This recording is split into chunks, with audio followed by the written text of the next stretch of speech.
Jenny and Nora make it to their resort, and they are welcomed warmly like they're celebrities. Remember, Jenny at this time has dropped crime worldwide about a good 89%. It's so safe out there that you can walk around a dark alleyway in New York City and be completely fine. They go up to their luxury suite, and it's roomy, it's spacious, it has all the amenities. So they unpack and they get ready to go to the beach. The lights kind of dim and flicker a bit, but they ignore it, just thinking it's just some sort of power surge somewhere, and they go to the beach. Meanwhile, very close by, the XJ-10 grabs hold of some power lines and absorbs the energy into her shields, just getting some extra juice when she faces off against Jenny. Later on at the beach, both Nora and Jenny are having a great time. They do all the typical beach things that you do. They play in the water, don't worry, Jenny is waterproof. They build sandcastles, they sunbathe, they play volleyball. Jenny enters a weightlifting competition, and of course, she wins. And it just goes on to be a wonderful day. Breeze is cool, the sun is out, the sand is warm. It's perfect. Though they just can't shake the feeling that they are being watched. And of course, because they're vain, both of them just individually come to the conclusion in their heads that they're just being looked upon by people who find them desirable. Which, in some cases, yes, is true, but it's more so because Vex's XJ-10 is watching them through the bushes. And XJ-10 is thinking of how to have the perfect revenge. Does she destroy them in public? Destroy them in private? Does she say something cool? Say something spiteful? Does she makes it a short speech of revenge? Or does she talk their ear off with a classic villain monologue? What does she do? She stays there stalking them until she thinks of the perfect revenge. Later, when Nora and Jenny go back to their rooms and unwind for a bit, Nora is very excited for tomorrow because tomorrow is the spa day. The spa day where they're going to get pampered, massages, hot tubs, the saunas. They're also going to have afterwards a 5-star dinner at a 5-star restaurant, and it's going to be perfect.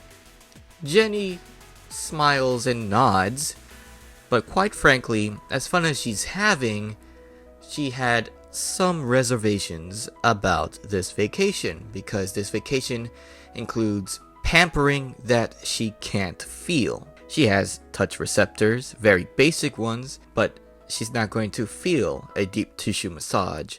She's not going to feel the relaxing warmth of a sauna. And dinner? She doesn't eat food, but she nodded and was just grateful that she's spending time with her mother. Nora, though, knew what she was feeling. She picked this vacation on purpose. XJ-9, honey, are you okay? You look a little down. Jenny, trying to hide it. No, I'm fine. I'm looking forward to tomorrow. Nora laughs. Let me guess. You are afraid that you won't be able to enjoy this fully because you're a robot and the things that I'm describing requires more human senses. This kind of stun locks Jenny. She is now processing, okay, she knows exactly how I'm feeling. Now she's also processing why did she pick this vacation and why she's making light of it. So Jenny asks, yeah, why are we here again? Not saying that I don't want to spend time with you, but don't you think that's kind of insensitive? Nora laughs and she goes to her suitcase and she picks up a gift that she had brought along with her, a secret gift that she has for Jenny, and it's an orb, a metallic orb with a button on it. Jenny dear, you have made me so proud. You have saved the earth countless times. You've done exactly what I designed you to be, a protector, a crime fighter. But you're also so much more. You successfully graduated high school. You've successfully made friends. You've made a name for yourself. Literally, you named yourself. And also, you're going to college. I'm incredibly proud of myself for making you so cool, but also you, because you went above and beyond of what I made you to be. But I've also been very sad because I could never give you the thing you've wanted the most. And inside this canister, I did it. The one thing you've always wanted. Suddenly, an explosion happens. Everything is dark, everything's on fire, and rubble's crumbled everywhere. Nora is unconscious, but otherwise safe, as Jenny rises from the rubble that has crushed her. She's fine, a little battered, but none worse for the wear. Jenny turns to the now gaping hole in her room to see XJ-10 hovering there, staring them down menacingly, eyes red with rage. XJ-10? Wait, who activated you? Oh, Jennifer. Who else would it be but the one who hates you the most? Jenny's eyes go wide, because there's only one person that's ever called her Jennifer. Vexus? Ding ding ding ding. The one and only. It's me. Your arch nemesis. The one who you've stepped on like a roach. Over and over again. Have you been enjoying your vacation? Jenny, visibly mad at this, because this is something that's just kind of, crossing so many lines. Vexus, what do you want? What else do I want but revenge? Revenge against you, revenge against your mother, and, it just kind of piles on. After I'm done with you, I will destroy the Earth, and then I will fly to my planet, Nexus Prime, and destroy them too. I'll spare my daughter. But, she's family. Maybe we'll go on a vacation whether she likes it or not. Suddenly, Jenny flies up to tackle Vexus, and they fly out of the building. Yeah, right. Like I'm gonna let it go that far. XJ-10 smiles a cruel grin. What do you plan to do, Jennifer, against someone designed to be your predator? They will wrestle in the air until they crash into the side of the building. Jenny realizes her battery has gone down from 100 to 80 in that short time in contact. Thanks for the extra juice, Jennifer. I really appreciate it. Jenny, realizing she cannot be close to XJ-10, quickly takes a step back and keeps her distance as she takes out her entire arsenal and starts firing. This is a threat that needs to be put down immediately.